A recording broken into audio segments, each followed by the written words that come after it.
Coming in at number 45 on our Locked On Senators NHL Draft rankings, it's Carson Rehkopf from the Kitchener Rangers.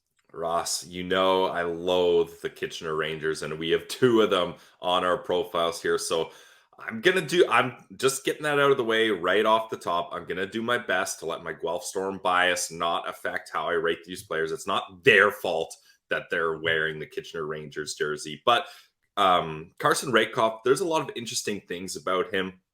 He's a center / left winger.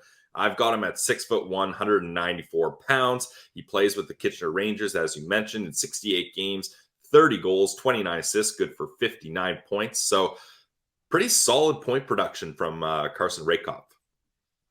I think he could be one of those prototypical power forwards in the NHL. He scored 30 goals in junior last year, had 29 assists, 59 points in 68 games, had 40 penalty minutes as well. Now in the playoffs, only 2 goals in 9 games. I didn't love that. It was a bit disappointing the way that Kitchener went out in 5 games to the London Knights. Just kind of, the game they won, they took it to them, won 6-1, but just couldn't get anything going in the others. And you would hope that a player like Carson Rehkopf, who's one of the top scorers on the team, could have help maybe a little bigger push than 6 points in 9 games. And we're talking about a lot of other guys in this range who just exploded in the playoffs, but that didn't really affect too many of the scouts. I think he's a mid to late second round pick, no matter how you slice it. Bob McKenzie's final rankings came out, and at 41 on their list, that kind of gives you the best idea of what the scouts are thinking in the NHL. Chris Peters has him at 44 on his list. Scott Wheeler at 47. I missed Corey Pronman at 39, actually the highest of anyone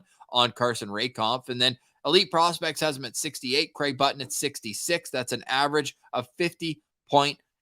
But raw talent would be kind of where I start with that. There's shifts where scouts, especially reading through the Elite Prospects game-by-game log of him, where some nights he's the best player on the ice, and others you wonder if he even put on a jersey.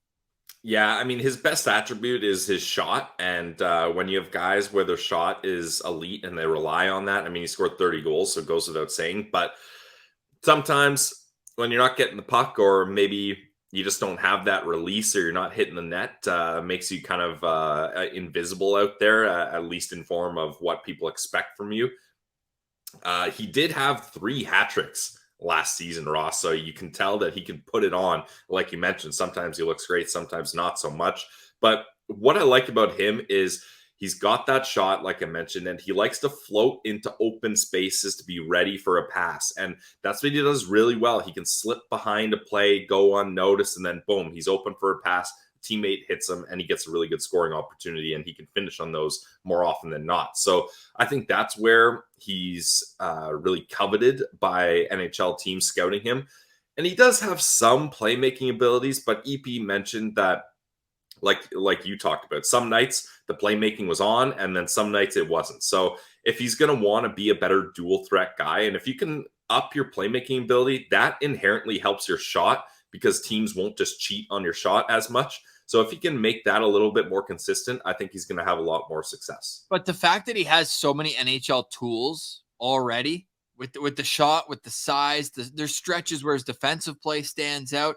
You could see him as a breakout candidate for next season. And EP also loads the fact that he's a perfect second round pick, where the upside is still there, where he could be higher on a redraft 5 years from now. But there's also a bust possibility in terms of getting to the potential of being a middle 6 forward. And the skating is what we have to get to with that. It's not perfect. And with that, I think he struggles a little bit in transition because of that. He's never going to be a play driver on a line, though. I think that's for sure. He's going to be the third man on a top 6 line, if he is in that position where they're just trying to get him the puck in scoring positions and crash the net. That's the type of high upside. I don't want to say this. I'm not comparing these two players, but the way Danny Heatley was never a good skater, but he was always able to find a way to produce, because when the puck was in his vicinity, whether it was on edge, whether it was 2 feet in the air, whatever, he could corral the puck and put it in the back of the net. Goal scoring will never go out of style. And if Carson Rehkopf can find a way to score despite maybe not being the fastest or the quickest in transition, or, the best at anything but shooting, he's still going to find a role in the NHL. Yeah, that's the thing. I feel like he's kind of a well-rounded guy with a little above average shot, and that's going to help him out. I think, Ross, we're probably going to see a late second round pick for Carson Rehkopf. It'll be interesting to see how his next season goes with the Kitchener Rangers. He had a 26-point increase from last season, so let's see if he can expand on that even more. I don't see anything too exciting about him, but I think he is a nice prospect that teams are going to look at and say, hey, we're adding to our depth in our prospect pool by adding Rehkopf.